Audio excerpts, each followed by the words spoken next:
Dia laku banget bang. Sehari bisa sampai 10 tamu bang. 10 tamu. Iya bang. Nggak ledes tuh ya. Saya nggak tahu dah tuh. Oke, dan sekarang Bang Freddy udah nggak mau lagi nih terjun ke dunia itu. Alhamdulillah bang. Nggak mau bang. Kenal aja nggak mau dah. Padahal kan sebenarnya gampang nyari uangnya Bang. Saya lebih baik kerja berkeringat. Tapi Itu kan keringatan juga Bang.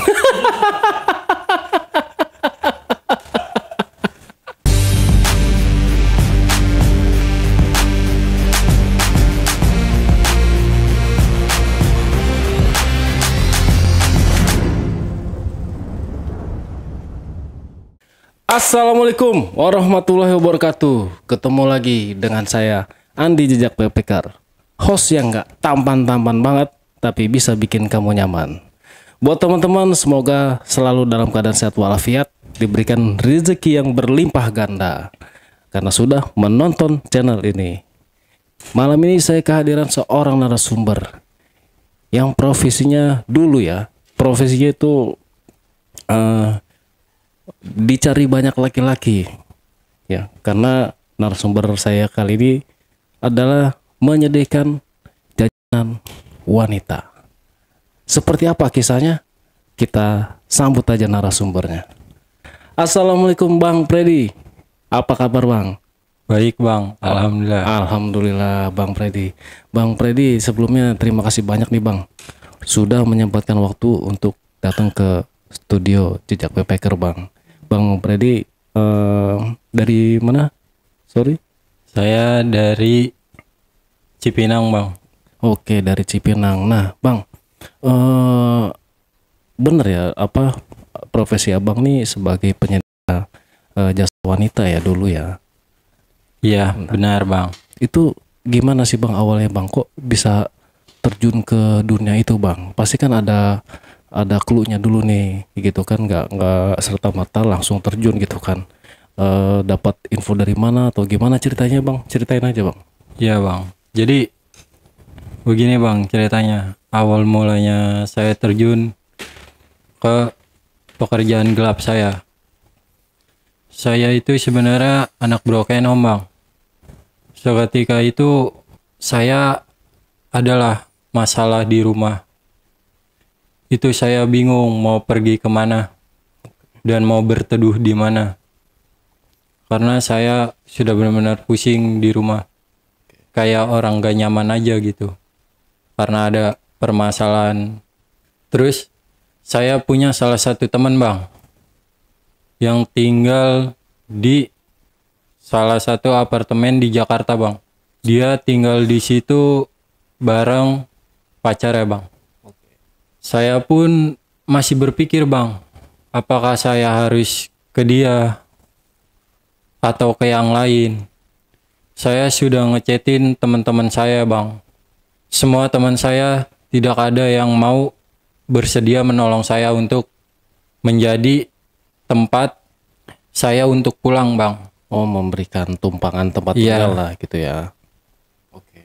Terus yang mau ini salah satu teman saya bang yang mau nampung saya tinggal itu teman saya yang tinggal di sebuah apartemen bang. Oke. Dia di situ tinggal di apartemen sama pacarnya sejak lama bang. Cuma saya masih ragu, takutnya saya harus atau diajakan patungan untuk bayar unit apartemennya bang. Oke. Nah, mahal tuh pasti ya Iya. sewanya. Saya masih mikir-mikir bang. Saya nanya ke dia, karena saya nggak punya uang. Apakah dia bersedia nampung saya? Keadaan saya susah seperti ini. Dia bersedia bang. Kalau kata dia, tenang aja. Makan, minum, rokok, kopi. Dia yang nanggung bang. Wah, mantep dong tuh. Iya. Enak. Makanya saya memutuskan ikut dia bang. Oke. Saya pergi langsung dari rumah bang. Membawa baju-baju saya. Tanpa sepengetahuan orang tua saya.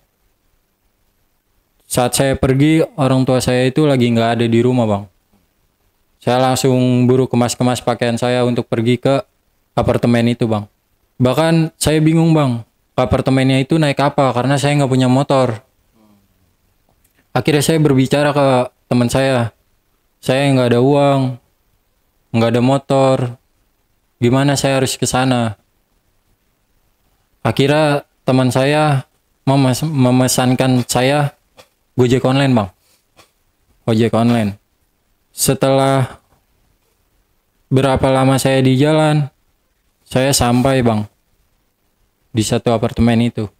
Saya ngechat teman saya sudah dibawa di lobi. Akhirnya teman saya turun sama pacara.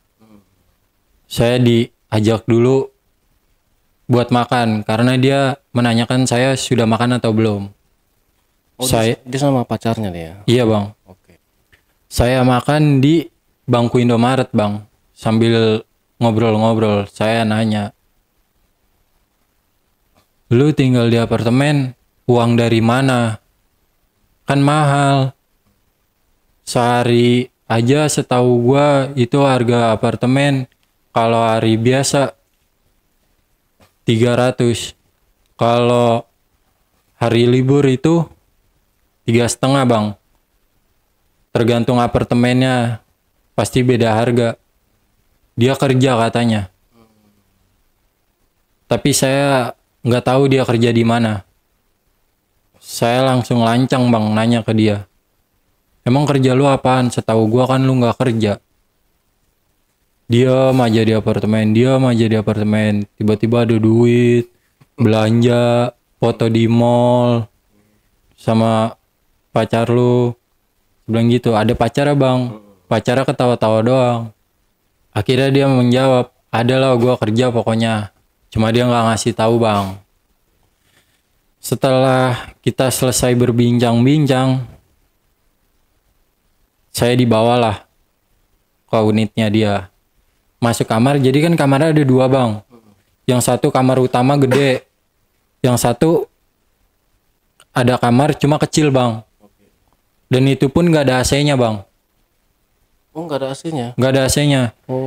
AC-nya cuma di kamar utama sama di ruang tamu bang. Oke.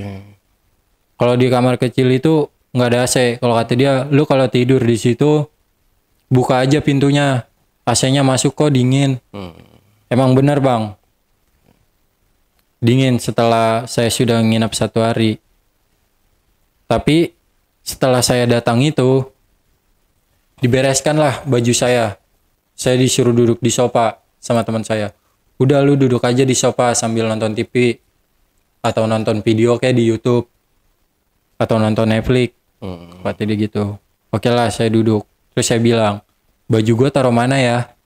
Kalau dia, biarin nanti cewek gua aja yang beresin. Kata dia gitu.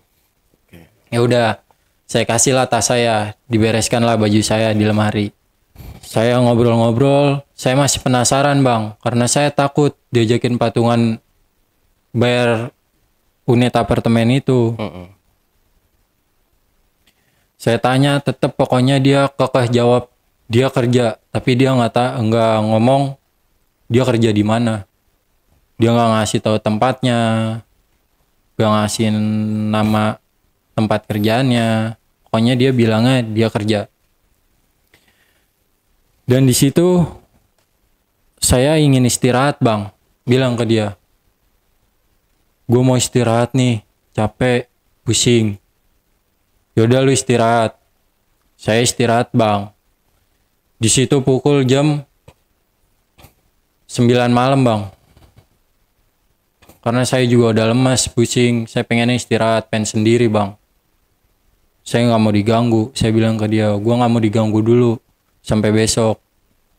Akhirnya saya masuk ke kamar yang kecil itu bang. Dia masih di sofa sama pacarnya.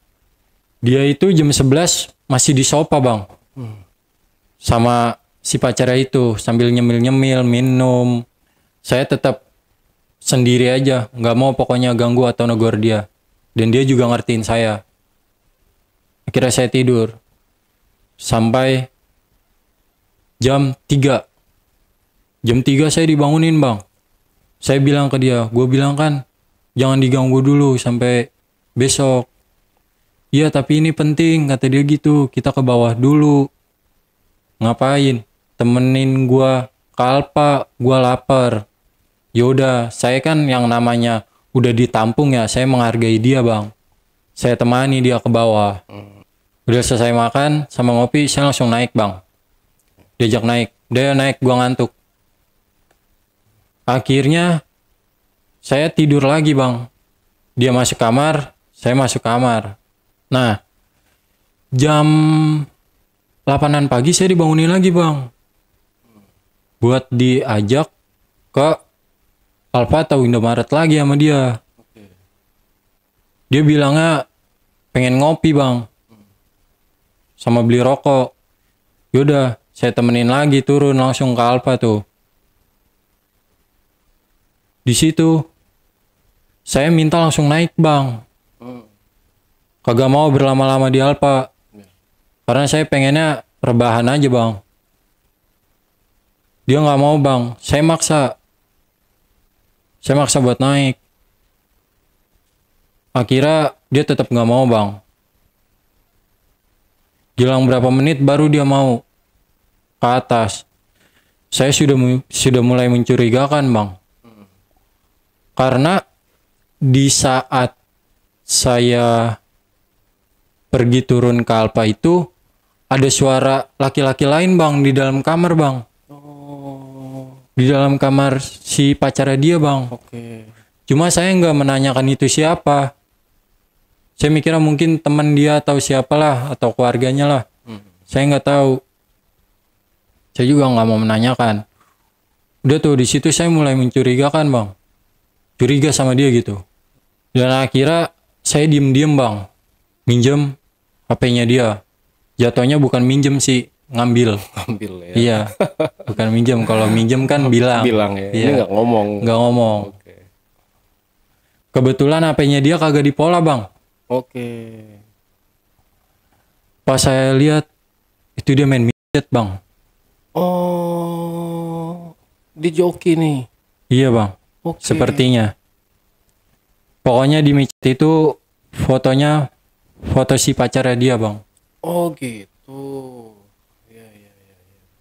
Langsung saya menanyakan bang ke dia. Ini maksudnya apa kayak gini? Kok lu tega giniin pacar lu sendiri? Akhirnya dia angkat berbicara bang. Terutama si pacarnya bang. Saya tanya, kenapa lu bisa terjun seperti ini? Pertama, si ceweknya itu anak broken home juga bang. Kedua, gara-gara ekonomi bang. Terus kalau dari si teman saya ini, dia memang orang jalanan dulu bang, bekas orang jalanan kayak kerja ngamen gitu. Nah, terus saya tanya, emang ini dapatnya berapa? Saya penasaran di situ bang. Ini dapatnya berapa? Ini cara mainnya gimana? Dijelasin sama dia bang. Jadi sistemnya gini bang. Kalau kata teman saya, misalnya kita naikin satu tamu bang. Kalau misalnya saya orang lain, misalnya saya ngejokiin orang lain gitu, bukan pacar saya sendiri. Oke. Kalau dia kan pacar dia sendiri, dia ngomonginnya kalau orang lain. Misalnya kalau orang lain naik satu tamu harga 400, potong 100.000, kalau enggak 50.000 bang. Itu buat saya. Oh, oke. Jadi sisanya buat si ceweknya. Cewek ya. Oke. Iya. Nah, di situ saya tertarik bang. Daripada saya rebahan, numpang sama dia, malu juga, nggak punya uang, apa-apa dibeliin dia. Saya berbicara lah ke dia. Gua mau kayak lu. Oke. Gimana caranya? Ajarin. Akhirnya dia ngasih tahu saya bang untuk mencari cewek-cewek yang mau saya pekerjakan bang. Carinya lewat mana? Saya bilang gitu. Kalau saya ngomong langsung bahaya. Karena kan saya nggak tahu itu cewek benar atau enggak, mau atau enggak. Jadi dia ada linknya bang di sosial media. Oke. Jadi di situ hitungannya merekrut bang. Oke. Di situ saya dapat orang Bandung bang. Dia rela datang ke Jakarta buat kerja seperti itu. Ini linknya gimana nih, keterangan di linknya? Kalau linknya itu di sosial media bang. Maksudnya cara merekrut orang itu. Oh jadi gini bang. Kita kan mainnya di sosial media ya. Ya. Ada yang mencari, ada yang dicari. Oke. Kalau mencari itu saya nih yang mencari nih. Ya. Saya mencari, saya scroll. Si cewek itu buka postingan nih bang. Apa soal pengen kerja nih. Oke. Cuma di link itu emang udah khusus pekerja seperti itu bang. Oh iya. Linknya. Jadi saya nggak perlu banyak tanya. Oke, dan memang itu udah profesi mereka lah itu ya. Iya. Oke. Saya dapatlah orang Bandung. Dia rela datang dari Bandung ke Jakarta. Dia umur 19 tahun bang. Masih muda banget ya. Iya bang. Pas datang sampai di terminal bang. Saya jemput bang. Sepanjang jalan saya tanya bang. Kenapa mau ngikut kerja seperti ini? Padahal pekerjaan ini tidak baik. Bisa merusak diri. Kalau kata dia, tekanan keluarga, ekonomi, broken home juga bang. Oke. Rata-rata broken home ya. Iya bang, benar. Akhirnya sampailah saya di apartemen. Oke. Setelah saya sampai di apartemen, sampailah di unit, saya langsung masang micet di HP saya. Oke. Saya foto lah dia, atau dia foto sendiri. Memakai baju yang seksi bang. Oke. Daya tarik aja bang, buat daya tarik. Setelah sudah saya foto, saya pajang bang. Di aplikasi itu. Dan dia juga ikut main bang. Oh, dia ikut Main, saya ajarkan. Oke. Jadi nggak saya doang yang mencari tamu. Setelah itu dia laku banget bang. Bahkan teman saya pun sampai kesel bang. Dia mulu yang naik, saya mulu yang naikin tamu. Oke, ini masih minjem unit teman itu berarti ya? Masih bang. Oke. Karena kan kalau saya buka unit, saya harus bayar lagi bang. Ya. Karena kan saya izin teman, saya juga diajarin dia siap untuk nambahin penutupan unitnya dia. Jadi saya di situ sistemnya patungan bang. Oke, setelah mulai ini ya. Iya, setelah saya punya anakan sendiri. Dan di situ dia laku banget bang. Sehari bisa sampai 10 tamu bang. 10 tamu? Iya bang. Wah, 10 tamu. nggak ledes tuh ya.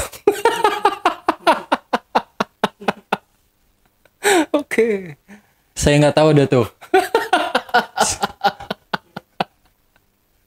Iya, oke. Nah itu tarifnya berapa waktu pertama kali? Beda-beda bang. Oh, beda-beda. Ada yang paling kecil 3,5 lah. 3,5. Paling gede 1,5. Dan saya pun buka juga panggilan bang. Kalau panggilan itu sistemnya transfer dulu bang. DP dulu. Dan itu lebih gede tarifnya. Ini maksudnya panggilan ke rumah Keluar. keluar gitu ya. Keluar. Berarti bukan main di unit itu ya. Bukan. Oke. Dan di apartemen itu teman saya sempat kesel bang karena saya naikin tamu mulu. Karena dia laku lah. Akhirnya saya berbincang-bincang dah tuh soal keuangan. Oke. Setelah saya berbincang-bincang, teman saya menerima juga bang karena uang. Nah, saya kan juga buka panggilan juga ya bang. Nah itu sistemnya DP dulu bang. Dan itu tarifnya lebih gede daripada main di unit sendiri. Itu bisa mencapai angka 2,5 bang satu kali main. 2,5. Oke. Dan saya juga pun buka jasa long time bang. Oh, long time. Kalau long time itu tarifnya ada yang sampai 5, 4, 5 juta, 4 juta, atau paling kecil 3.700.000 bang. Oke. Kalau long time tuh ya. Iya. Dari pembayaran itu nanti saya ada jatah bang. Oke. Berapa persen biasanya? Kalau saya yang bawa tamunya, saya yang dapat tamunya itu saya dapat persenan bang. Kalau misalnya saya main di unit 4,5 nih bang, saya potong 150 bang. Sisanya si cewek itu bang. Oke. Kalau misalnya panggilan atau long time kan gede ya bang. Ya. Saya pasti ngambil 1 juta bang. Sisanya si cewek itu. Siap itu ya. Jelang mau 2 tahun bang, saya berprofesi itu, kerja seperti itu selama 2 tahun bang. Oke. Selama 2 tahun itu saya lancar-lancar aja bang. Ada salah satu, saya pengen biar uang saya gimana nih, makin banyak. Saya merekrut lagi bang. Saya nyari lagi gitu. Nyari lagi nih cewek yang mau kerja. Tapi sistemnya dia tahu kerjanya apa. Dan saya juga nggak memaksakan diri dia. Dia mengiyakan dan saya menemukan, oke, deal.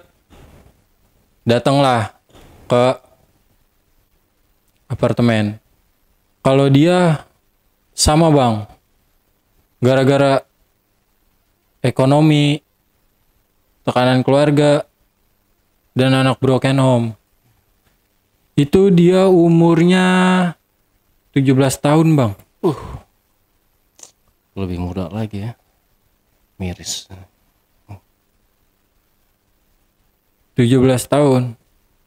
Dia kabur dari rumah. Di situ saya berpikir bang. Saya takut bang. Karena saya pikir apa nanti orang tuanya mencari. Karena dia kan anak perempuan bang. Pasti orang tuanya kan khawatir. Selama sebulan itu aman-aman aja bang. 2 bulan aman. Ke 3 bulan itu jadi gini bang. Saya dapat tamu bang. Dari aplikasi itu. Untuk si cewek ini nih. Yang baru ya? Iya, yang baru. Saya turun lah. Memang kan kalau misalnya ada tamu, saya pasti nunggunya di Indomaret bang. Gak mungkin di unit. Karena tamu juga gak enak atau takut gimana gitu. Risih lah. Saya turun ke bawah. Ke Indomaret. Tamu udah naik. Udah tuh saya diem udah di Indomaret sambil ngopi. Udah jelang sejam bang. Teman saya gak ngabarin bang. Biasanya kalau udah kelar, si ceweknya ngabarin bang. Saya di situ udah memutuskan untuk ke atas bang. Kok lama? Saya takut terjadi apa-apa bang. Saya naik dah tuh ke atas. Memberanikan diri. Karena kan namanya dia perempuan ya. Sama laki-laki saya takut juga. Tanggung jawab saya juga kan soalnya. Soalnya dia kan sama saya. Saya naik. Pas lift kebuka saya nengok. unit saya udah rame bang. Udah rame, tapi saya belum menampakin diri bang. Di pintu unit saya udah bener-bener rame bang. Nggak taunya itu anggota bang. Oke. Saya ngeliat rame itu, belum tahu bang kalau itu anggota bang. Karena berpakaiannya berpakaian biasa bang. Pakaian preman deh. Iya. Saya turunlah ke bawah. Karena saya nggak berani. Setelah saya turun ke bawah, saya coba keluar bang dari apartemen itu bang. Oke. Ngopi di tempat lain bang. Di warkop luar apartemen itu bang. Saya mematikan handphone bang. Saat itu. Soalnya teman saya nelponin mulu bang. Dengan keadaan yang saya udah lihat rame. Oke. Saya takut. Di situ saya bingung harus kemana. Saya punya nomor yang punya unit itu bang. Properti yang punya itu. Saya hubungi. Itu ada apa ya bu? Kalau kata ibu-ibunya. Itu salah satu anggota yang lagi mencari para mucik bang. Oke. Razia ada itu ya. Iya benar bang. Sebenarnya kalau ada raja itu kita dikasih tahu bang, dihubungin bang. Ini enggak bang. Biasanya kalau ada raja mendadak itu pihak security atau yang punya apartemen itu, yang punya unit itu ngabarin kita bang. Karena kan kalau security kan kita sering ngasih rokok, kopi. Ya kita berkoordinasi lah sama dia. Ya. Itu nggak ada bang. Nggak ada pemberitahuan. Biasanya kalau ada pemberitahuan kita matiin saklar listrik bang. Oh gitu. Iya. Oke. Biar taunya unit ini nggak ada isinya bang. Karena kan ketahuannya dari suara atau dari sela pintu dingin atau enggak bang. Oh, AC. Nah itu nggak ada pemberitahuan bang. Kan saya nelpon tuh. Itu ada raja. Langsung saya matiin bang. Bener-bener saya nggak menyalakan handphone. Akhirnya saya pergi bang. Saya bingung tuh. Harus kemana? Saya takut. Bingung saya di warkop itu. Saya punya duit memang saat itu 2.500.000 bang. Saya bingung kemana nih. Karena saya benar-benar takut bang. Saya mencoba pergi ke Bogor bang. Padahal saya nggak punya siapa-siapa di Bogor bang. Saya pergi ke Bogor. Saya kenapa bisa pergi ke Bogor? Karena saya pernah mendengar teman saya itu, orang Bogor itu banyak orang pintar ya bang. Saya pergilah ke Bogor. Nanya-nanya orang pintar di sini di mana. Dikasih tahu lah sama salah satu warga Bogor, kampungnya. Saya ke sana, saya ngobrol sama si orang pintar itu. Saya minta tempat tinggal buat tolongin saya bang. Karena saya benar-benar cerita semuanya bang. Akhirnya saya ditolongin bang. Saya setahun di sono bang, di Bogor. Dan saya selalu berpikir bang, saya nggak mau seperti itu lagi bang. Saya sudah kapok bang. Karena saya rasa takut saya menghantui saya bang. Saya benar-benar takut. Prinsip saya, pokoknya saya nggak mau kembali ke jalan itu. Karena memang saya tahu pekerjaan itu tidak baik dan uang itu tidak halal bang untuk diri saya. Dan saya berpikir lagi, ternyata efeknya banyak bang. Bisa mempersulitkan saya. Jadi saya seperti ini. Setelah saya di Bogor, saya berusaha bekerja yang lain bang. Saya menghubungi teman saya bang. Selama setahun itu saya baru menghubungi teman saya lewat sosial media bang. Bukan dari WA bang. Oh teman yang unit ini ya? Iya. Oke. Yang ada di unit itu bang. Jadi sebelum adanya keramaian itu teman saya udah duluan bang yang laki ke atas. Oke, dia tahu nih. Baru saya. Cuma si teman saya ini udah kepegang bang. Oh. Nah itu kan saya pergi dah tuh ke Bogor. Selama setahun baru saya kabarin. Nggak taunya dia di dalam bang. Oh gitu. Oke. Dia ngomong gua doang yang ketangkep. Si ceweknya suruh pulang bang. Ceweknya dilepas tuh ya. Iya. Saya dibilangin. Udah. Jangan seperti itu lagi. Tinggalin kalau kata dia gitu. Jangan kembali ke dunia-dunia seperti itu lagi kalau kata dia gitu. Udah, lu kalau mau pulang ke Jakarta pulang aja. Nggak apa-apa. Akhirnya di situ saya pulang bang. Pulang ke rumah nih. Pulang ke Jakarta ke rumah. Oke. Di situ saya dapat kabar dari teman saya. Teman saya hancur bang di sana bang. Di dalam tuh ya. Iya, karena kasus itu bang. Kena berapa tahun dia? Dia kena 2,5 tahun bang. Setelah itu saya benar-benar gak mau kembali ke masa-masa itu bang. Sampai saat ini bang. Oke. Dan gak mau kenal dunia itu lagi bang.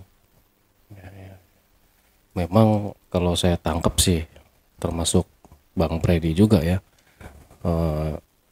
didasari dari kegalauan, ada masalah di rumah yang bikin Bang Freddy ini akhirnya pengen keluar aja gitu ya. Nah, kalau saya tangkap juga sebenarnya Bang Freddy ini masih ada sisi baik nih dari awal yang anak pertama nih, cewek pertama. Karena Bang Freddy sempat nanya nih sama dia kan, Iya. lu kenapa mau terjun dunia ini kan padahal nggak baik gitu kan. Nah, karena Bang Freddy cuma mungkin mau coba-coba aja nih awalnya gitu kan. Iya. Galau, nggak ada kerjaan gitu ya. Oke. Terjerumus aja sih bang. Terjerumus langsung ke pekerjaan kakap. Tertariknya karena uang besar Karena aja uang sih bang. besar. Iya betul. Nah semenjak punya 2 anak itu berarti penghasilan double dong ya? Iya, lebih meningkat bang. Lebih meningkat ya. Tapi nggak sempat beli unit baru, Enggak bang. belum sempat. Ya? Tetap patungan aja sama teman. Oke. Nah maaf nih agak ini Bang Freddy sama si anak ini pernah melakukan itu nggak? Oh enggak bang. Oh nggak sama sekali ya? Enggak pernah bang. Oke. Saya nggak pernah melakukan. Sementara Bang Freddy sendiri menjaga tuh ya, nggak mau nih nyicip-nyicip gitu ya. Oke, miris sih Bang itu memang masih remaja banget ya. Iya bang, rata-rata umur di bawah 22 bang. Iya, 17 tahun, 19 tahun. Iya. Ada yang terakhir tuh kabur dari rumah gitu kan. Oke, dan dia malah terjerumus ke dunia itu ya. Iya. Oke. Nah, selama dapat tamu nih Bang, pernah nggak sih ketipu gitu Bang? Misalnya dia main nih, nggak taunya dia nggak bayar gitu. Pernah bang. Pernah ya? Pernah bang. Gimana Itu jadi sistemnya gini bang. Dia setelah main bilangnya nggak ada uang cash bang. Oke. Pengen transfer. Hmm. Nah si cewek ini ngikut bang ke bawah buat ke ATM karena ATM-nya adanya di bawah bang. Setelah sampai ATM si cewek ini suruh nunggu bang. Dia bilangnya ATM-nya ada di box motor bang, beserta tasnya bang. Memang dia ke situ nggak bawa tas bang. Oke. Cuma dibalikin bang sama si cewek ini. Memang ATM nggak ditaruh di dompet. Dibuka bang dompetnya dia bang. Dikasih tahu emang kagak ada ATM bang. Adanya SIM sama KTP katanya. Sama STNK. Ya. ATM adanya di tas. Tasnya di motor. Oke lah. Si cewek ini percaya bang. Buat nunggu di ATM. Karena jarak ATM sama motor itu dekat bang. Oke. Percayalah. Di situ dia nunggu lama bang. Pas ke parkiran udah nggak ada orangnya bang. Oh, anjir, dapat gratis dong dari itu. Iya. Udah enak-enak. modus ya. Sering tuh bang ada tamu kayak gitu. Sering bang, Oh sering juga. sering ada yang bandel lah, maksudnya nggak mau bayar. Tapi ketika saya ke unit, baru dia mau bayar. Oke oke. Oh ternyata dunia itu banyak tipu-tipu juga ya. Iya, kadang yang panggilan-panggilan juga kadang nipu bang. Kita udah datang ke tempatnya, dia nggak ada, maksudnya langsung off WA-nya gitu. Kita udah ngeluarin bensin, soalnya di sono nggak ada. Berapa tahun tadi Bang Freddy jalanin ini? 2 tahun bang. 2 tahun. Kira-kira sehari paling gede dapat berapa Bang? Saya sehari itu 1 kali 24 jam itu, kalau pribadi saya bisa mencapai 2,8 bang.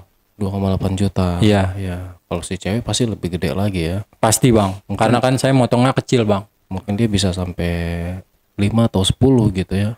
Dia per bulan bisa dapat sampai 25 atau 30 bang. Ya. Segituan lah. Ya. Karena kan kita mesti beli makan juga bang. Beli makan, beli minum, bayar unit. Jadi ngumpulinnya dia juga sedikit bang. Karena yang namanya duit haram pasti panas bang. Pengennya dijajanin aja gitu. Iya. Susah buat disimpan. Nyarinya gampang, buangnya juga gampang. Iya bener bang. Oke. Dan sekarang Bang Freddy udah nggak mau lagi nih terjun ke dunia itu. Alhamdulillah bang, nggak mau bang, kenal aja nggak mau ada. Padahal kan sebenarnya gampang nyari uangnya Bang. Saya lebih baik kerja berkeringat, tapi Itu kan keringatan juga Bang.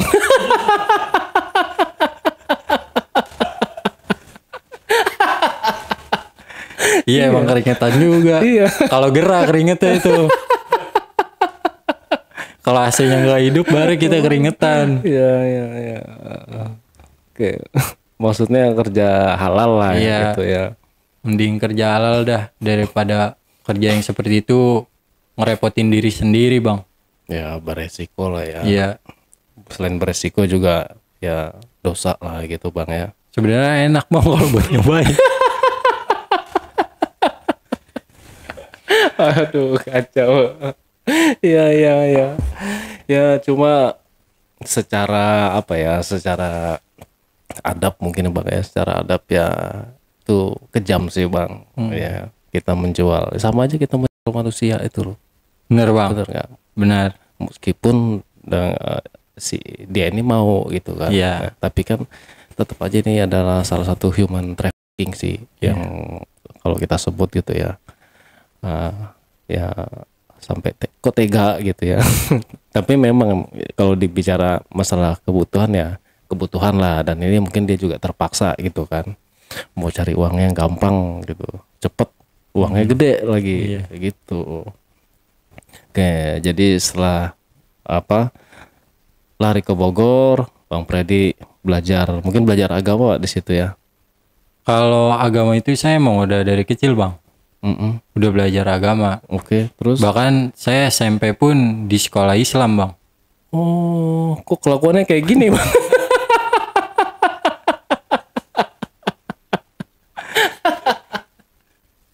Ya, itulah ya. Jadi memang apa ya? Tahu agama aja, tapi itu nggak cukup untuk membuat hidup kita lebih baik ya Bang. Ada juga backgroundnya orang misalnya gini, oh dia masa mudanya preman nih, atau dia yang asal, tapi ternyata dia agamanya kuat setelah tobat gitu kan. Ada juga kayak gitu. Ya udahlah Bang, udah akhir. Apalagi Bang Freddy masih muda nih, ya kan? Ya takutnya gitu kan, ya namanya karma itu kan ada ya Bang ya. Iya, Jangan benar, sampai jangan sampai mumpung Bang Freddy masih dikasih umur gitu kan ya. Ya mulailah tobat gitu kan. Mudah-mudahan dosa-dosa kita diampuni tuh Bang. Dan Iya, Bang. karma itu hilang. Ya, Gitu ya. amin amin bang. Karena kan kita nanti pasti punya keluarga gitu loh. Iya, ya benar, kan? Bang. Jangan sampai nih keluarga kita terjadi hal-hal seperti itu. Amit-amit cabang bayi Bang. Iya Ya. benar bang. Makanya mumpung masih ada waktu ya kita tobat lah Bang. Iya bang. Yang sudah ya sudah. Yang penting kita udah tahu tuh. Iya. Dan kita juga tahu jalannya salah. Iya Gitu benar. kan. Tapi yang karena kita sudah tahu itu jalan salah ya jangan diulangi lagi. Iya. Begitu kan Bang ya. Iya benar. Oke Bang Freddy, mungkin sampai di sini nih Bang sebelum kita tutup nih podcastnya Bang. Mungkin ada pesan-pesan atau ada yang mau disampaikan belum diceritakan silakan. Kalau pesan saya gini aja sih bang, sesusah-susahnya kita cari uang, jangan sampai kita terjun ke pekerjaan itu bang, karena banyak kerugiannya bang, bisa jadi penyakit, bisa tertangkap polisi, dan resikonya juga nggak ringan gitu, resikonya berat. Apalagi soal penyakitnya. Ya betul, betul banget. Itu aja sih bang pesan ya. saya. Oke, ya ini jadi perhatian kita semua sih ya, buat terutama orang tua nih yang punya anak udah beranjak remaja, beranjak dewasa gitu ya. Karena memang masa-masa remaja tuh masa-masanya mencari jati diri gitu loh. Ketika dia punya masalah di rumah, nggak tahu harus cerita sama siapa gitu kan. Sementara di rumah nggak ada yang bisa diajak cerita gitu. Ya jadinya gitu dia kalut, galau sendiri, kena pengaruh lingkungan luar, akhirnya salah jalan gitu kan ya. Iya benar bang. Dari cerita ini sih ya gitu sih ya kan, karena alasannya selalu broken home, ribut di rumah, males di rumah, pengen keluar gitu, akhirnya dia dapat jalan yang salah. Nah ini yang harus menjadikan perhatian buat orang tua gitu kan. Perhatikan anak kita meskipun dia sudah besar, ya nggak ada salahnya lah tanya gimana sekolahnya atau gimana kerjanya gitu kan bang ya. Jadi anak kita juga dapat perhatian gitu. Jangan mendapatkan perhatian dari orang luar. Iya benar. Itu udah bahaya. Gitu. Sebaik-baiknya perhatian adalah baik perhatian dari keluarga sendiri. Benar bang. Kalau perhatian dari luar udah nggak bakalan dianggap nih kita nih. Gitu ya. Oke, Bang Freddy, terima kasih nih buat Ya, waktunya ya. Sama-sama bang. Oke, penonton, itulah kisah dari Bang Freddy yang sekarang sudah tobat ya. Meskipun katanya enak. Enggak ya. Semoga cerita ini bisa menjadikan perhatian sih ya buat kita semua orang tua dan buat teman-teman nih yang punya cerita unik, menarik dan ingin diangkat di channel YouTube Ali Jejak Backpacker. Teman-teman bisa menghubungi admin di 0858 47683. Atau misalnya teman-teman malu untuk hadir di sini atau jaraknya kejauhan, tapi ingin kisahnya dibawakan di channel ini, teman-teman juga bisa mengirimkan cerita teman-teman di WhatsApp 0858 47683 atau di email admin@jejakbackpacker.id. Terima kasih. Wassalamualaikum warahmatullahi wabarakatuh. Oke Bang Freddy, terima kasih Bang. Sama-sama bang. Yang bener Bang sekarang ya. Iya bang. Oke, sampai jumpa.